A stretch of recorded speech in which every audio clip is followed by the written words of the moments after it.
इस वीडियो में हम बात कर रहे हैं शनि की उदित अवस्था की। जी हाँ, 12 अप्रैल से लेकर और 26 जुलाई 2026 तक शनि उदय अवस्था में रहेंगे, उसके बाद वो वक्रीय होंगे। यहाँ हम बात कर रहे हैं वृश्चिक राशि की, और देखिए वृश्चिक राशि के लिए शनि का उदय होना, यहाँ पंचम में उनका होना बड़े लाभ के योग बनाएगा। संतान से संबंधित कोई ना कोई खुशखबरी, लव लाइफ का बेहतर होना, साथ ही यहाँ पर आपके भाग्य को भी शनि प्रबल करेंगे। किस तरीके से, आइए हम देखते हैं। हालांकि देखिए, जो आपके लॉर्ड हैं मंगल है, शनि उनके परम मित्र नहीं होते हैं। जिनके लिए शनि योग कारक हैं या जिनसे शनि की बहुत अच्छी जमती है, उनके लिए तो शनि बहुत ज्यादा लाभ देंगे। लेकिन यहाँ पर शनि आपके पराक्रम के स्वामी हैं और साथ ही आपके सुख भाव के भी स्वामी हैं, यानी तीसरे और चौथे घर के, और बैठे हैं पंचम में। तो यहाँ पर जब सुख भाव के स्वामी या पराक्रम के स्वामी अस्त चल रहे थे, यानी वो किसी भी तरीके से कोई प्रभाव नहीं दे रहे थे, चाहे अच्छा या बुरा, तो कहीं ना कहीं आलस भरा हुआ था, एक करेज नहीं था। लेकिन यही जब पराक्रम के स्वामी उदय हो जाएंगे तो डेफिनेटली आपका पराक्रम बढ़ेगा, करेज बढ़ेगा, और आपके रिश्तों में भी यहाँ पर यंगर को सिबलिंग जो है उनसे आपको यहाँ पर आपके रिश्ते सुधरेंगे। सबसे पहले अगर हम बात करें स्वास्थ्य की, और उससे भी पहले हम आपको बताएंगे कि जो शनि है इनको 3 दृष्टियां प्राप्त होती हैं। तीसरी दृष्टि, 7वीं दृष्टि और 10वीं दृष्टि। तीसरी दृष्टि से ये आपके सप्तम को देख रहे हैं, 7th हाउस को, जो कहीं ना कहीं पार्टनरशिप का हाउस है, अलायंसेस का हाउस है, जॉइंट वेंचर और वैवाहिक जीवन को भी दर्शाता है। उसके बाद शनि यहाँ से बैठ के आपके आय के भाव को, डिजायर हाउस को देखेंगे, और यहाँ पर उदित अवस्था में जब ये देखेंगे तो डेफिनेटली ये यहाँ पर लाभ पहुंचाएंगे। और उसके साथ ही धन भाव को भी शनि देख रहे हैं। स्वास्थ्य की अगर हम बात करें तो शनि का पंचम में होना, और देखिए ये यहाँ पर कहीं ना कहीं, जैसा हमने आपको बताया, ओवर थिंकिंग में कमी लेकर आएंगे। इस समय आपको आलस छाया हुआ था, एनर्जी कम फील कर रहे थे, लेकिन एनर्जी यहाँ पर बढ़ेगी क्योंकि शनि आपके 3rd हाउस के लॉर्ड हैं। तो आप काफी स्फूर्ति महसूस करेंगे, पराक्रम बढ़ेगा, ओवर थिंकिंग कम होगी। लेकिन यहाँ पर स्टमक से रिलेटेड थोड़ी सी परेशानी आपको दिक्कत दे सकती है, रह सकती है। शनि का पंचम में होना, स्टमक हो गया या लिवर हम कहेंगे, अगर ऐसी कोई क्रॉनिक डिजीज, पुरानी डिजीज आपको चली आ रही है, तो वहां पर शनि थोड़ा सा तकलीफ दे सकते हैं। देखिए, एक और चीज हम बताएंगे कि यहाँ पर हम आपके ट्रांजिट के आधार पर बात कर रहे हैं, गोचर के आधार पर, लेकिन आप सबकी कुंडली अलग होती है, और आपकी खुद की कुंडली में शनि की स्थिति कैसी है। अगर शनि वहां नीच के हैं, 6ठे, 8वें या 12वें घर में हैं, या शत्रु घर में हैं, तो शनि का उदय होना थोड़ा सा तकलीफ दे सकता है। आप इसे यूं समझ सकते हैं कि कोई आपका शत्रु है और वो एक्टिव हो गया, पहले वो सोया हुआ था फिर वो जाग गया, तो जागा हुआ शत्रु परेशान कर सकता है, लेकिन वही जागा हुआ मित्र आपको परेशानी नहीं देगा।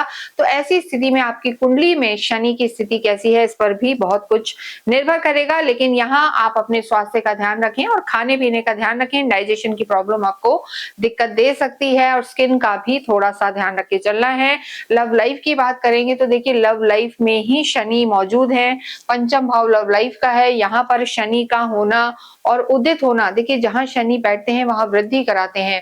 वृद्धि से मतलब हो गया कि वो आपके कर्मों को वहां एग्जॉस्ट कराएंगे, यानी आपके प्रयास ऐसा होंगे कि आप अपनी लव लाइफ को सुधारने के लिए एफर्ट करेंगे, मेहनत करेंगे। कई कई बार ऐसा होता है कि आप कहते हैं छोड़ो, जो होगा होगा, लेकिन यहाँ पर आप उसके लिए कोशिश करेंगे, अंडरस्टैंडिंग बिठाने की कोशिश करेंगे। तो लव लाइफ शनि के उदय होने से यहाँ वृश्चिक राशि की बेहतर होगी, उसके लिए आप एफर्ट भी लेंगे, और आपस में आप एक क्वालिटी टाइम भी स्पेंड करेंगे। वैवाहिक जीवन की बात करेंगे तो शनि की जो तीसरी दृष्टि है आपके वैवाहिक जीवन पर है। देखिए, शनि जहां देख रहे हैं वहां बहुत अच्छा नहीं करते, लेकिन शनि जहां देख रहे हैं ये उनके मित्र का घर है, शुक्र का घर है, और अपने मित्र के घर या अपने घर को कोई भी नुकसान नहीं पहुंचाता। तो शनि यहाँ वैवाहिक जीवन में तालमेल बिठाएंगे, अंडरस्टैंडिंग बिठाएंगे।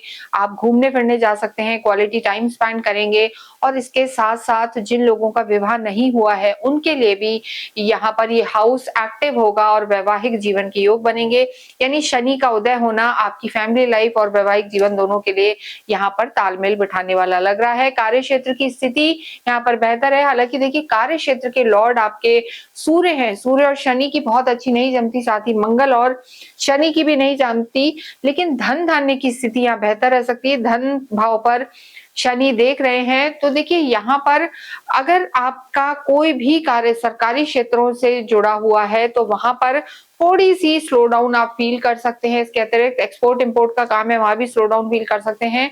लेकिन आप ऑयल पेट्रोल गैसेस के काम से जुड़े हुए हैं या आर्मी सेना से जुड़े हुए हैं या आपका कार्य किसी भी प्रोडक्शन हाउस मशीनरी से रिलेटेड है तो शनि यहाँ पर आपको लाभ पहुंचाएंगे, लेकिन रुका हुआ पैसा आपका यहाँ पर निकल सकता है।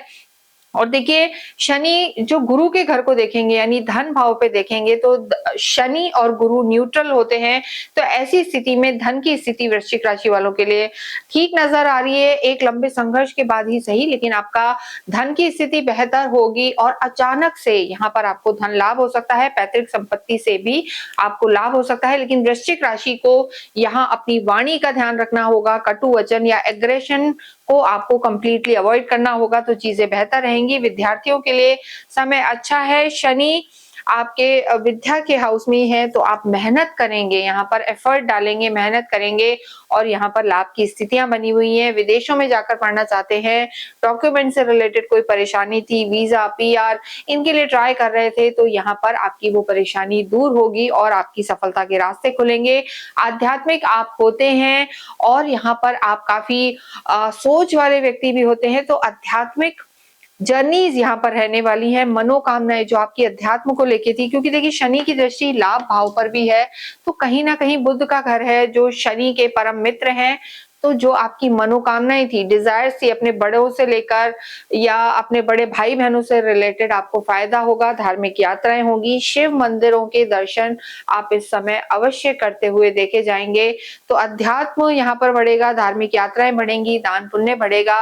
और भाग्येश की अगर हम बात करें तो भाग्येश आपके चंद्रमा है। चंद्रमा देखिए वृश्चिक में हमेशा नीच के हो जाते हैं और चंद्रमा जो है शनि के भी परम शत्रु हैं, तो यहाँ पर शनि भाग्य को बहुत सपोर्ट करते हुए नजर नहीं आ रहे हैं। और यहाँ पर शनि वैसे भी कर्म प्रधान है, तो जितना आप कर्म करेंगे, कर्म के भरोसे रहेंगे, नियमित एक दिनचर्या अपनाएंगे, मेहनत करेंगे तो वृश्चिक राशि के लिए लगभग जो 3-3.5 महीने का समय है ये आपको लाभ पहुंचाने वाला होगा।